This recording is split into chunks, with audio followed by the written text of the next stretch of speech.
Panevėžio regione įsibėgėjo ES sanglaudos fondo lėšomis finansuojamo Panevėžio regiono atliekų tvarkymo sistemos sukūrimas, projekto įgyvendinimas. Tai vienas didžiausių aplinkosaugos projektų Panevėžio apskrityje. Jo įgyvendinimui bus skirta daugiau nei 67 milijonai litų. Didžiąją dalį projektų reikalingų lėšų, net 57 milijonus litų, arba 85% skyrė ES sanglaudos fondas. Dar 10 milijonų litų bus skirti iš Lietuvos Respublikos biudžeto. Uždara akcinė bendrovė Panevėžio regiono atliekų tvarkymo centras šį projektą numato baigti jau 2010 metais. Sukūrus sistemą apskrityje veiks vienas, vietoj dabartinio Panevėžio sąvartyno statomas naujas modernus sąvartynas su atliekų rūšiavimo linija. Be to, kiekviename rajone jau statomos žaliųjų atliekų kompostavimo ir didžiųjų bei pavojingų atliekų surinkimo aikštelės, o toliausiai nutolusiuose rajonuose Biržuose ir Rokiškyje atliekų perkrovimo stotis. Biržų rajono atliekų perkrovimo stotis bei kompostavimo aikštelė statoma Biržų kaime Širvėnos seniūnijoje, šalia miesto vandens valymo įrenginių. Pasak projekto administratoriaus, statybos darbai bus baigti dar šiais metais ir trumpai papasakojo apie aikštelių paskirtį. Panevėžio regiono atliekų tvarkymo centras buvo įkurtas 6 savivaldybių tam, kad sukurtų Panevėžio regiono atliekų tvarkymo sistemą. Kaip matote, čia yra statoma Panevėžio regiono atliekų tvarkymo sistemos vienas iš komponentų. Būtent perkrovimo stotis, didžiųjų ir pavojingų atliekų surinkimo aikštelė ir žaliųjų atliekų surinkimo ir kompostavimo aikštelė. Perkrovimo stotis reikalinga tam, yra statoma Biržuose ir Rokiškyje, kadangi šie rajonai yra toliausiai nutolę nuo regioninio sąvartyno. Paminėsiu, kad atliekų tvarkymo sistema apima kaip pagrindinis komponentas yra naujasis regioninis sąvartynas. Būtent sąvartynas yra statomas prie Panevėžio, Dvarininkų kaime ir bus vienintelis, regione Panevėžio apskrityje. Tai yra brangus statinys, todėl buvo nuspręsta sąvartyną statyti ten, kur didžiausiai susidaro atliekų kiekį, kadangi gyventojai daugiausia Panevėžį, tai jis yra prie Panevėžio. Kadangi nebūtų nuskriausti rajonai toliausiai nutolę nuo sąvartyno, buvo nuspręsta pastatyti perkrovimo stotis, atliekų perkrovimo stotis Biržuose ir Rokiškyje. Tai yra reikalinga tam, kad atliekų vežėjams, kurie surenka atliekas iš gyventojų ir šiandien veža į sąvartyną, į rajoninį sąvartyną, praktiškai niekas nesikeičia. Jie atveža atliekas į perkrovimo stotį, čia atliekos yra supresuojamos, sukraunamos į didelius konteinerius ir toliau jos bus vežamos dideliais automobiliais ekonomiškai į Panevėžio regioninį sąvartyną. Atliekų vežėjams, kurie šiandien dirba ir kurie ateityje dirbs Biržų rajone, ar atstumai iki dabar rajoninio sąvartyno, o ateityje iki perkrovimo stoties išliks panašus. Tiek, kad atliekos bus šalinamos jau saugiame, naujame regioninėme sąvartyne. Čia, kaip matote, šioje aikštelėje bus ne tik perkraunamos atliekos iš vežėjų, kurie surenka atliekas iš gyventojų ir toliau vežamos į regioninį sąvartyną, bet taip pat galės gyventojai atvežti, nemokamai priduoti didelių gabaritų atliekas, kurios netelpa į įprastą konteinerį, kuris turi stovėti kiekvienam kieme. Taip pat pavojingos atliekos, kurios draudžiama šalinti regioniniam sąvartynė. Be viso šito rūšiavimo dar yra žaliosios atliekos arba atliekos, kurios biologiškai skaidžios ir jos čia šioje aikštelėje bus surenkamos ir kompostuojamos. Žaliųjų atliekų gaminamas kompostas. Ten, kaip matom, šiandien vyksta asfaltavimo darbai toje vietoje, kur bus kompostavimo aikštelė.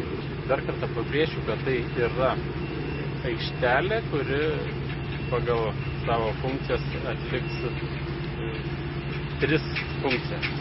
Atliekų atvežimas, perkrovimas ir toliau vežama į regioninį sąvartyną, surenkamos didžiosios ir pavojingos atliekos, virš 10 didelių konteinerių kurie bus skirti rūšiavimui ir kompostuojama žaliosios atliekos. Ši aikštelė pradėta statyti lygiai prieš metus. Rangos sutartis buvo pasirašyta praeitų metų lapkričio 17 ir pagal sutartį jin turėtų baigtis iki naujųjų metų. Funkcionuoti pradės kitų metų pradžią. Įgyvendinus projektą numatyta, kad Panevėžio regione bus uždaryti 95 žemo, vidutinio ir didelio prioriteto sąvartynai. Tam, kad supažindinti gyventojus su nauja atliekų tvarkymo sistema, atitinkančia visus ES keliamus reikalavimus, nuolat organizuojami susitikimai su bendruomenėmis. Per visą projekto įgyvendinimo laikotarpį buvo nuplanuoti net 42 susitikimai su gyventojais ir 25 su interesų grupių atstovais. Nuo 2006 metų lapkričio 30 dienos, kuomet įvyko pirmas Panevėžio regiono atliekų tvarkymo centro atstovų susitikimas su Panevėžio regiono valdžios institucijų atstovais, iki šios dienos jų įvyko 25.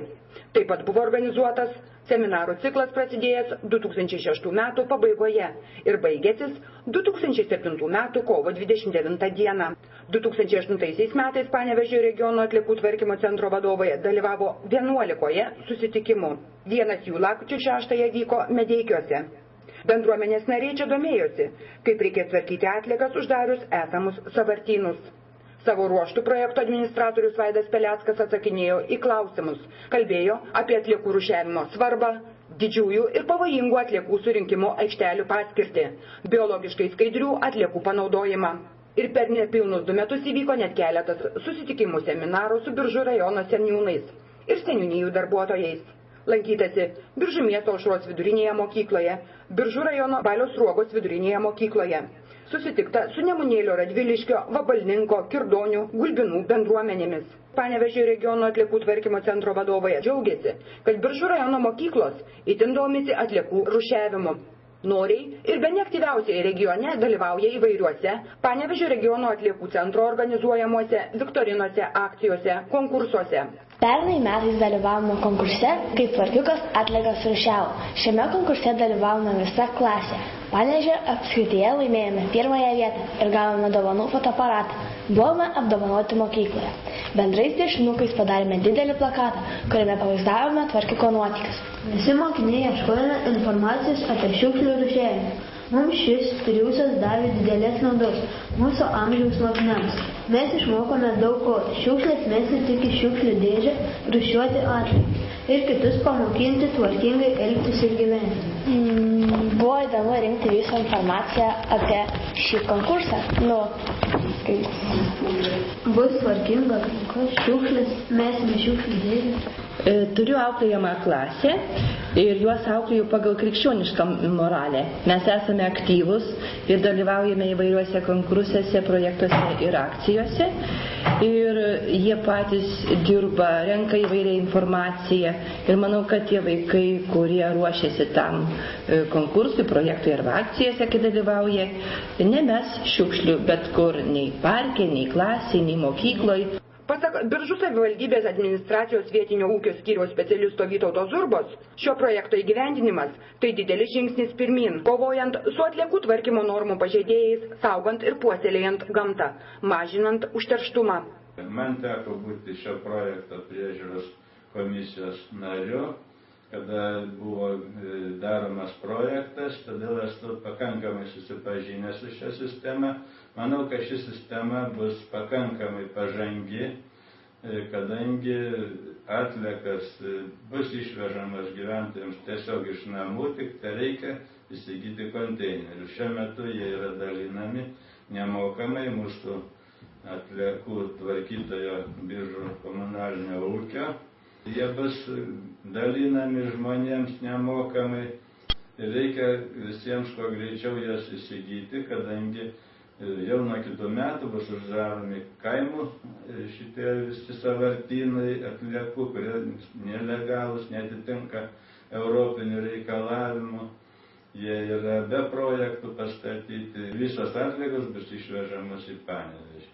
Šitą regioninę atliekų tvarkymo sistema turėtų pagerinti bendrą ekologinę būklę. Na ir aišku, rūšiavimas. Labai didelis dėmesys bus skiriamas atliekų rūšiavimui.